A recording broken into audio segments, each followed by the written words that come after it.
guys.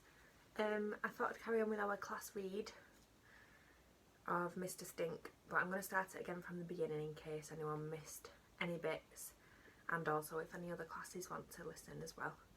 I have Lyla with me, so we'll see how far we get reading. So Mr. Stink by David Walliams. Chapter 1, Scratch and Sniff. Mr. Stink stank. He also stunk. And if that is the correct English to say he stinked, then he stinked as well. He was the stinkiest, stinky stinker who ever lived. A stink is the worst kind of smell. A stink is worse than a stench. And a stench is worse than a pong. And a pong is worse than a whiff. And a whiff can be enough to make your nose wrinkle. It wasn't Mr. Stink's fault that he stank. He was a tramp after all. He didn't have a home, and so he never had the opportunity to have a proper wash like you and me. After a while, the smell just got worse and worse. Here is a picture of Mr. Stink.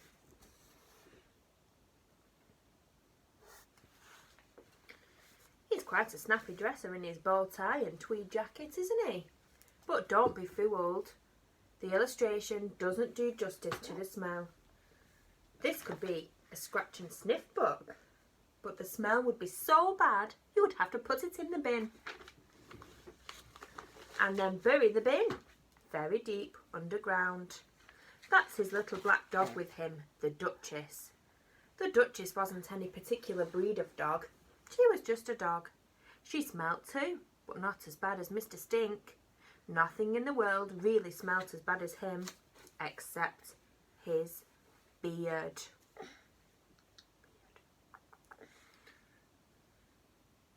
His beard was full of old bits of egg and sausage and cheese that had fallen out of his mouth years before.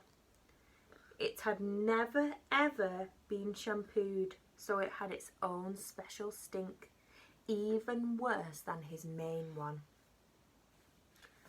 One morning, Mr. Stink simply appeared in the town and took up residence on an old wooden bench. No one knew where he'd come from or where he might be going. The town folk were mostly nice to him. They sometimes dropped a few coins at his feet before rushing off with their eyes watering. But no one was really friendly. No one stopped for a chat.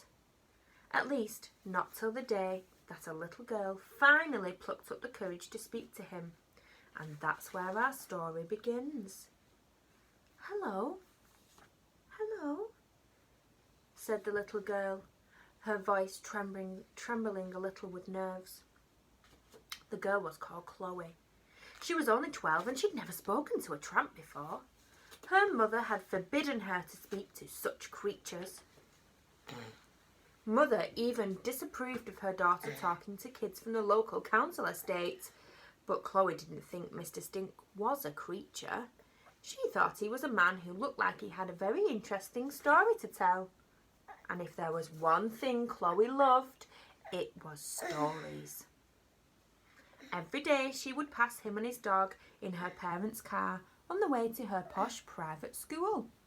Whether in sunshine or snow, he was always sitting on the same bench with his dog by his feet.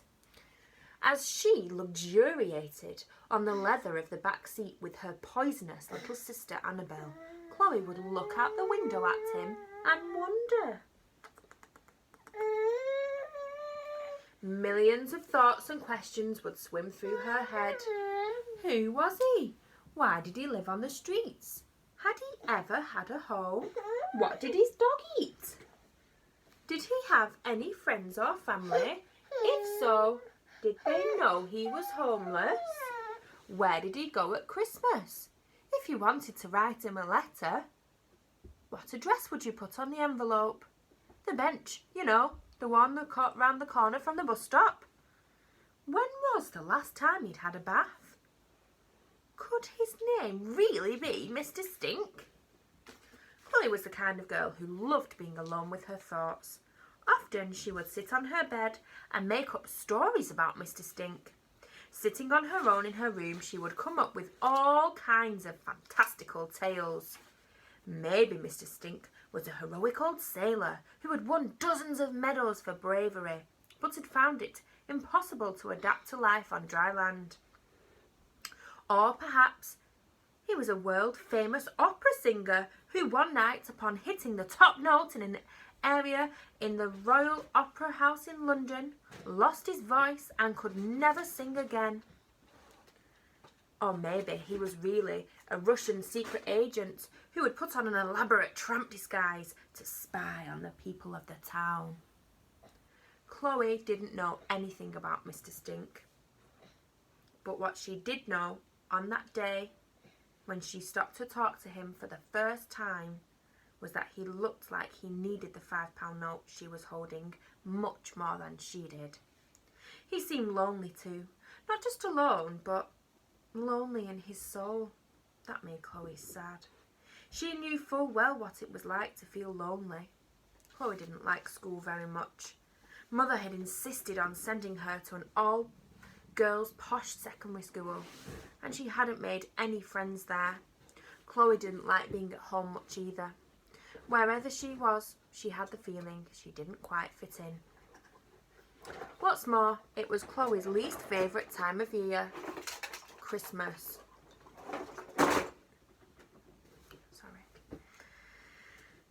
Everyone is supposed to love Christmas, especially children. But Chloe hated it. She hated the tinsel. She hated the crackers. She hated the carols. She hated having to watch the Queen's speech, and she hated the mince pies. She hated that it never really snowed like it's supposed to.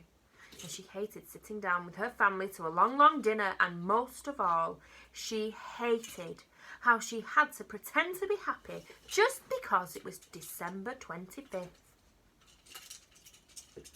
"What can I do for you, young lady?" said Mr. Stink. His voice was unexpectedly posh, as no one had ever stopped to talk to him before. He stared slightly suspiciously at this plump little girl. Chloe was suddenly a bit frightened.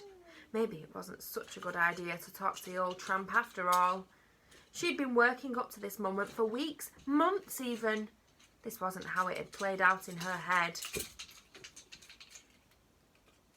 To make matters worse, Chloe had to stop breathing through her nose. The smell was starting to get to her. It was like a living thing creeping its way up her nostrils and burning the back of her throat. Sorry to bother you." "Yes," said Mr. Stink, a little impatiently. Chloe was taken aback. Why was he in such a hurry? He was always sat on his bench. It wasn't like he suddenly needed to go somewhere else. At that moment, the Duchess started barking at her. Chloe felt even more scared. Sensing this, Mr. Stink pulled on the Duchess's lead, which was really just a bit of old rope, to encourage her to be quiet. "Well," Chloe went on nervously, "my auntie sent me £5 to buy myself a Christmas present. But I don't really need anything, so I thought I would give it to you." Mr. Stink smiled, and Chloe smiled too. For a moment, it looked as if he was going to accept Chloe's offer. Then he looked down at the pavement. Now they are smiling at each other.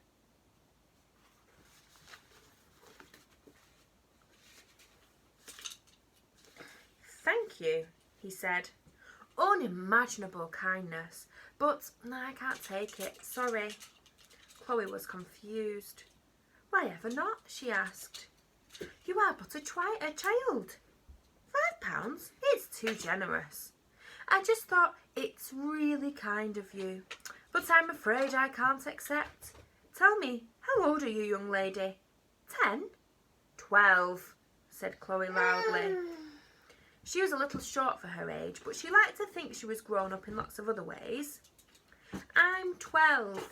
13 on January the 9th. Sorry, you're 12. Nearly 13. Go and buy yourself one of those new musical stereo discs. Don't you worry about an old vagabond like me." He smiled. There was a real twinkle in his eye when he smiled. If it's not too rude, said Chloe. Can I ask you a question? Yes, of course you can. Well, I would love to know, why do you live on a bench and not in a house like me? Mr. Stink shuffled slightly and looked anxious. It's a long story, my dear, he said. Maybe I will tell you another day.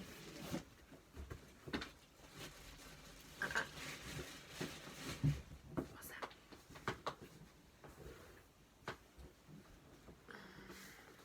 Chloe was disappointed. She wasn't sure there would be another day. If her mother found out she was even talking to this man, let alone offering him money, she would do her nuts. Well, sorry for bothering you, said Chloe. Have a lovely day. As the words came out, she cringed. What a stupid thing to say. How could he possibly have a lovely day? He was a smelly old tramp, and the sky was growing gloomy with black clouds. She took a few paces up the street, feeling embarrassed. What's that on your back, child? Called out Mr. Stink. What's on my back? Asked Chloe, trying to look over her shoulder. She reached round and tore a piece of paper from her blazer. She peered at it. Written on the piece of paper in thick black letters was a single word. Loser. Chloe felt her stomach twist with humiliation. Rosamond must have sellotaped it to her when she left school. Rosamond was the head girl of the cool gang. She was always bullying Chloe, picking on her for eating too many sweets, or for being poorer than the other girls at school, or for being the girl neither team ever wanted on their side in hockey matches. As Chloe had left school today, Rosamond patted her on the back several times, saying, "Merry Christmas," whilst all the other girls laughed. Now Chloe knew why. Mr. Stink rose creakily from his bench and took the paper from Chloe's hands.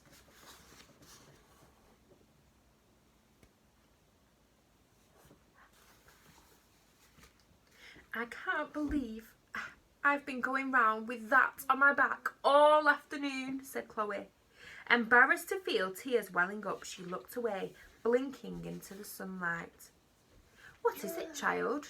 Asked Mr. Stink kindly. Chloe sniffed. Well, it's true, isn't it? I really am a loser. Mr. Stink bent down to look at her. No, he said authoritatively. You're not a loser. The real loser is the person who stuck it to you in the first place. Chloe tried to believe him, but couldn't quite. For as long as she could remember, she'd felt like a loser. Maybe Rosamond and all those other girls in her gang were right. There's only one place for this, said Mr. Stink. He screwed up the piece of paper and, like a professional cricketer, expertly bowled it into the bin. Look at him go.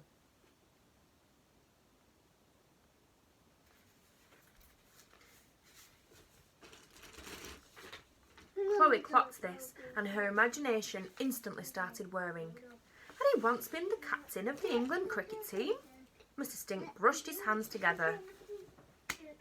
Good riddance to bad rubbish. Thanks, murmured Chloe. Not at all, said Mr. Stink. You mustn't let bullies get you down. I'll try, said Chloe. Nice to meet you, Mr. She began. Everyone called him Mr. Stink, but she didn't know if he knew that. It felt rude to say it to his face. Stink, he said. They call me Mr. Stink. Oh, nice to meet you, Mr. Stink. I'm Chloe. Hello, Chloe, said Mr. Stink.